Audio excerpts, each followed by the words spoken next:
My name is Lacey, and I thought my husband was taking me to a romantic getaway for our anniversary. Instead, he drove me to his secret new house, where he and his parents planned for us to live. Surprise! Evan exclaimed, gesturing proudly at the sprawling two-story home before us. What do you think? I blinked, struggling to process the scene. I. I don't understand. What is this place? It's our new home, sweetheart, he beamed, wrapping an arm around my waist. I've been working on it for months. Before I could respond, the front door burst open. Evan's parents, Meredith and Douglas, emerged with matching grins. Welcome home, darling, Meredith trilled, enveloping me in a suffocating hug. Isn't it just perfect? I extracted myself from her embrace, forcing a smile. It's unexpected. Evan, can we talk for a moment? He waved dismissively. Later, honey. Let's take the grand tour first. As we stepped inside, my heart sank. The decor was a carbon copy of Meredith and Douglas's home, all antiques and floral prints. Nothing reflected my taste or style. And here's the best part, Douglas announced, leading us to a wing off the main living area. Your mother and I will be staying in this guest suite. We'll be one big, happy family. I felt the blood drain from my face. You're moving in with us. Meredith laughed, a shrill sound that set my teeth on edge. Of course, dear. We wouldn't miss this for the world. I turned to Evan, searching his face for any sign that this was all an elaborate joke. But he just smiled, oblivious to my growing horror. Isn't it great, Lace? We'll never have to worry about them being alone as they get older. I forced myself to take a deep breath. Evan, can I speak with you privately? Now. He frowned but followed me to a quiet corner. What's wrong? I thought you'd be thrilled. Thrilled, I hissed. You built an entire house without telling me, and now your parents are moving in? When exactly were you planning to discuss this with me? He had the audacity to look confused.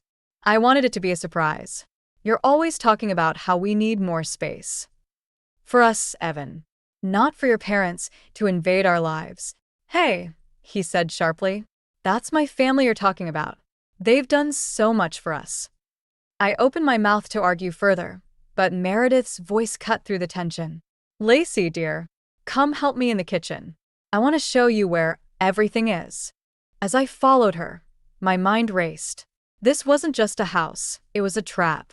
And I had a sinking feeling I just walked right into it. I woke to the smell of bacon wafting through the house. For a moment, I forgot where I was. Then reality crashed down, and I groaned into my pillow. Lacey, dear, breakfast is ready. Meredith's shrill voice pierced through the door. I dragged myself out of bed, steeling myself for another day of invasion. In the kitchen, Meredith bustled around, rearranging my carefully organized cupboards. There you are. I've made your favorite blueberry pancakes. Actually, I'm allergic to blueberries, I reminded her for the third time this week. She waved dismissively. Oh, nonsense. A little fruit won't hurt you. I bit my tongue and reached for the coffee pot, only to find it empty. Evan and Douglas already left for work, Meredith chirped. I thought we could spend the day redecorating your office. It's so plain. My heart raced. My office is fine, Meredith. I have a big project due dash. Lacey, she interrupted, her tone sharp.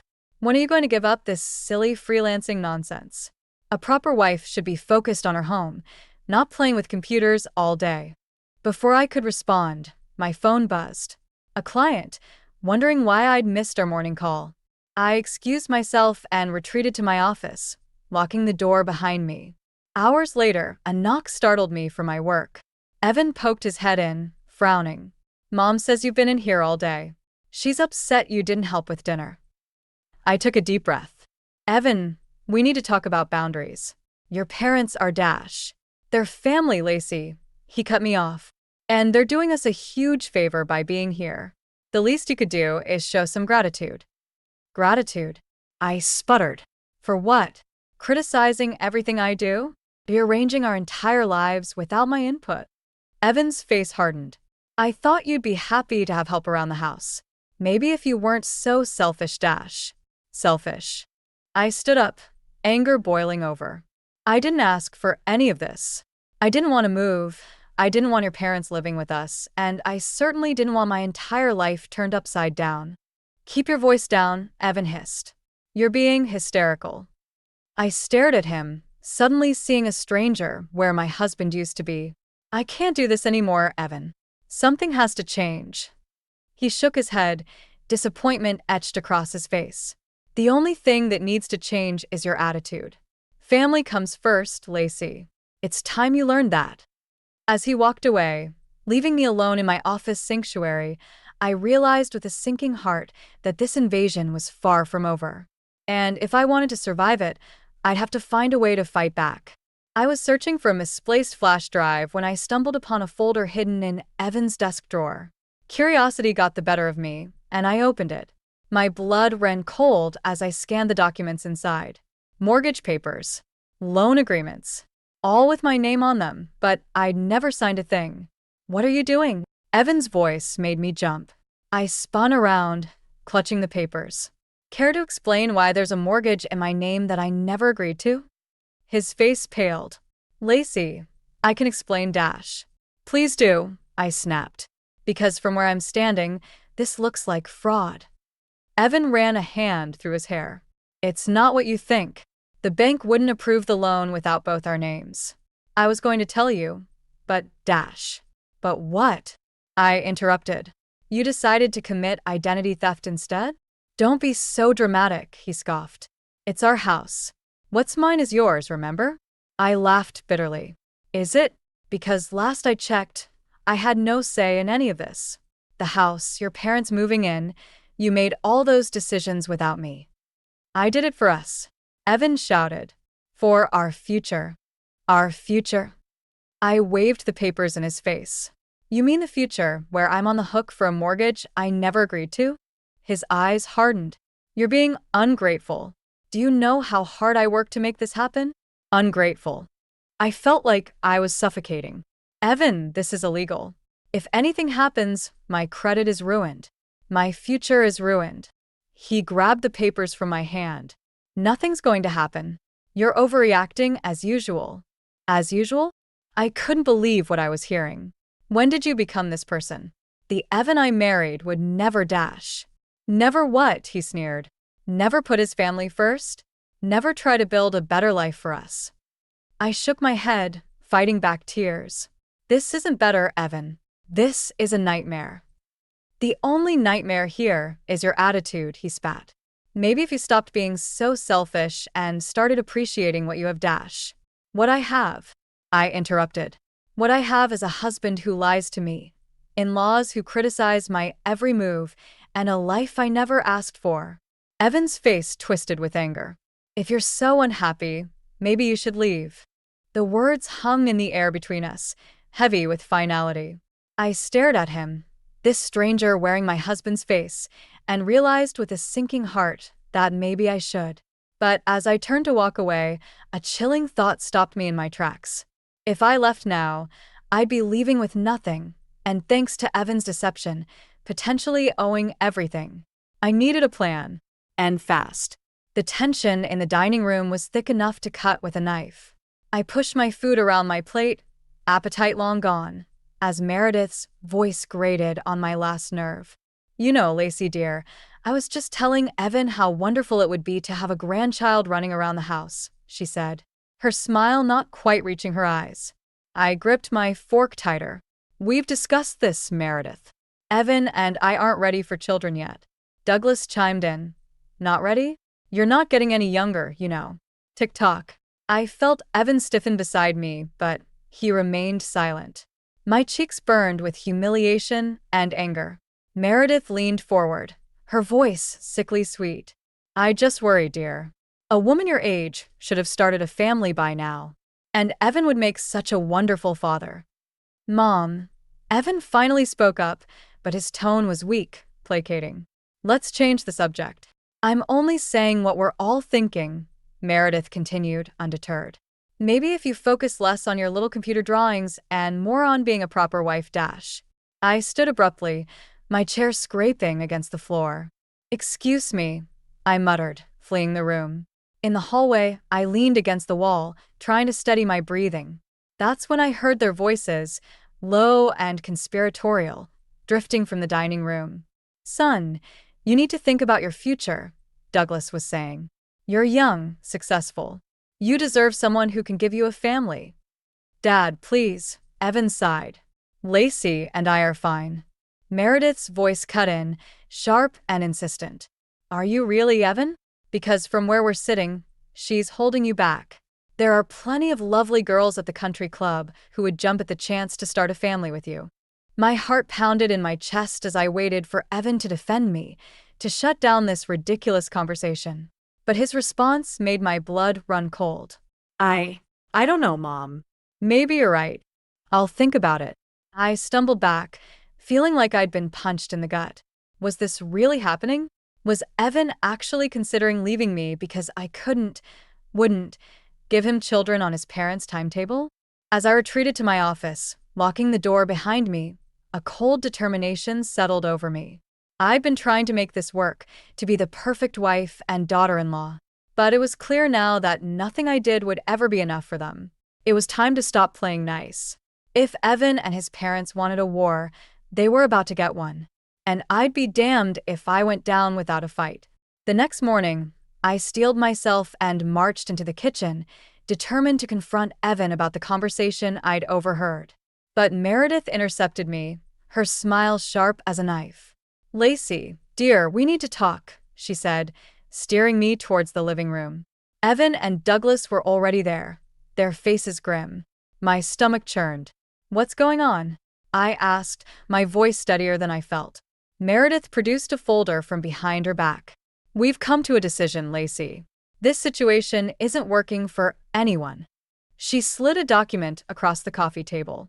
My eyes widened as I read the title. Petition for divorce. What is this? I sputtered, looking from Meredith to Evan. It's quite simple, Meredith continued, her voice cold. Either you start behaving like a proper wife, give up this silly career, focus on starting a family, or you sign these papers and leave. Without a cent, I turned to Evan, disbelief etched across my face. You're okay with this? He wouldn't meet my eyes. It's for the best, Lace. We want different things. Different things? I echoed, anger rising. Or, do you mean your parents want different things for you? Douglas cleared his throat. Now, Lacey, let's be reasonable. You've had your fun playing career woman, but it's time to grow up. Evan needs a real partner. A real partner? I shot back. You mean a doormat who'll do whatever you say? Meredith's eyes flashed. Watch your tone, young lady. We're offering you a choice here. Be grateful. I laughed bitterly. Grateful? For being threatened and manipulated? For having my husband and his parents try to bully me into giving up everything I am? Everything you are is holding Evan back, Meredith snapped. Now, are you going to be reasonable? Or do we need to make this ugly? I stood, shaking with fury. You want ugly? I'll show you ugly. I know about the mortgage fraud, Evan. How do you think that'll look to your precious country club friends? Evan paled. Lacey, don't dash. Don't what? I interrupted. Don't stand up for myself? Don't fight back against this insanity. I turned to leave, but Meredith's voice stopped me cold. If you walk out that door, you'll have nothing. We'll make sure of it. I looked back at them, Meredith's smug smile, Douglas's stern frown, and Evan's conflicted face. In that moment, I realized I already had nothing. My marriage, my home, my sense of security, it was all a lie. You can't take what I never really had, I said quietly and walked out. As I closed the door behind me, I heard Evan call my name, but it was too late. The line had been drawn, and I knew which side I was on. The wind howled outside, rattling the windows as I paced the living room. Hurricane warnings blared from the TV, urging immediate evacuation. I grabbed my phone, dialing Evan's number for the 10th time. Straight to voicemail. Evan, where are you? We need to leave now. I shouted into the void. Just then, headlights swept across the driveway. I rushed to the window, relief flooding through me. But it vanished as quickly as it came when I saw Evan helping his parents into the car, luggage in tow. I burst out the front door, rain pelting my face. Evan, what's going on? He turned, startled. Lacey, get back inside. It's dangerous out here. Where are you going? I demanded, struggling to be heard over the wind. Meredith leaned out the car window. We're evacuating, dear. Surely you've made your own arrangements. My blood ran cold. What? Evan, you were supposed to come get me. He had the decency to look ashamed. I thought you'd already left. Mom said dash. She said what? I spat, fury rising. That I'd abandoned you? That I didn't need your help. Douglas honked the horn. Son, we need to go. The roads will be closing soon. Evan looked torn, glancing between me and his parents.